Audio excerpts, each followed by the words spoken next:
Hello friends, welcome to Creative Medicine.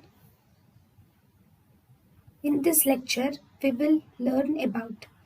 Hello friends, let us now learn some important points about betahistine. What is betahistine? It is an active H1 selective histamine analog.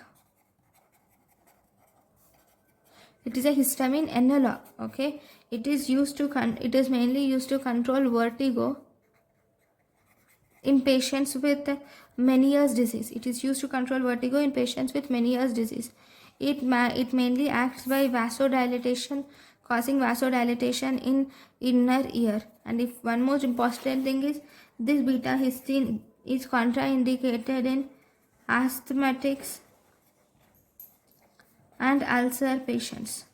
So this is about the betahistine. Thank you for watching. Thank you and thank you for watching.